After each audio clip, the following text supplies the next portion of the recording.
స్తోత్రం. నేటి యొక్క ఉదయకాల వాక్య సందేశం వింటున్నటువంటి ప్రేమైనటువంటి దేవుని బిడ్డారా, మీకందరికీ ప్రభువైన యేసుక్రీస్తు నామం పేరిట నా యొక్క వందనములు తెలియజేస్తూ ఉంటున్నాను. నేటి ఈ దినపు వాక్యమును మనం చదువుకుందాం. ఆదికాండం 1వ అధ్యాయము 28వ వాక్యం. మీరు ఫలించి అభివృద్ధి పొంది భూమిని నింపుడి.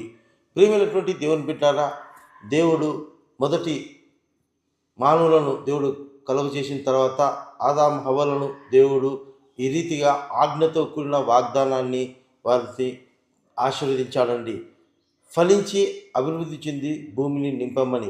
ఫలించడం అంటే కుటుంబ పరంగా, సంతాన పరంగా, భౌతిక పరంగా ఫలించమని. అదే రీతిగా ఆ ఫలింపుల నుండి కుటుంబ పరంగా, సంతాన పరంగా, సామాజిక పరంగా అభివృద్ధి చెందుతూ ఈ భూమిని నింపి భూమిని అంతటిని కూడా ఆక్రమించుకోమని దేవుడు ఆజ్ఞతకున్న వాగ్దానమును, ఆశీర్వాదమును ఇచ్చినాడండి. అయితే ఈ యొక్క వాగ్దానము నేటి దినాల్లో మనం గమనించినట్లయితే ఆనాడు ఆదాము హవ్వలకే కాదు, ఈనాడు ఈ వాక్యం వింటున్నటువంటి మనందరికీ కూడా ఈ యొక్క వాగ్దానానికి అర్హులుగా పరిశుద్ధ గ్రంథం తెలియజేస్తూ ఉంది.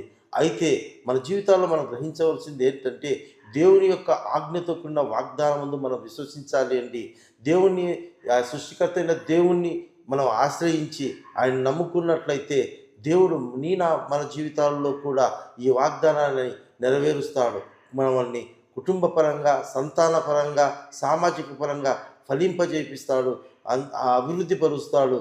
ఈ యొక్క భూమిని అంతటిని కూడా మనం నింపి ఈ యొక్క భూమిని స్వతంత్రించుకునే అధికారాన్ని, స్వాతంత్రాన్ని మనకు దేవుడు అనుగ్రహిస్తాడు. కనుక ఈ మాట ఉంటున్న దేవుని బిడ్డ, ఈ ఉదయకాల సమయంలో నీ జీవితంలో నువ్వు ఏమి కొరత చేత ఉంటున్నావో, నీ కుటుంబంలో ఏ లేమి చేత, ఏ కలవం చేత, ఏ బాధల చేత, సమస్యల చేత బాధపడుతుంటున్నావో, అది సంతానపరమైనది కావచ్చు, అది ఇల్లు కావాలనే ఆశతో కావచ్చు, లేకపోతే నీ ఆరోగ్యపరమైనది కావచ్చు, నీ కుటుంబం అభివృద్ధి చెందకుండా ఉన్నట్లయితే, నీ కుటుంబం ఫలించకుండా ఉన్నట్లయితే, నేటి ఉదయకాల దైవంలో సృష్టికర్త అయిన దేవుణ్ణి ఆశ్రయించి ఆయన యందు విశ్వసించి ఆయన ఇచ్చిన వాగ్దానం మీద నమ్మినట్లయితే తప్పకుండా దేవుడు నిన్ను, నీ కుటుంబాలను దేవుడు ఫలింపజేసి అభివృద్ధిపరిచి విస్తరింపజేస్తాడు. అట్టి కృప దేవుడు మనకందరికీ దయచేయునుగాక.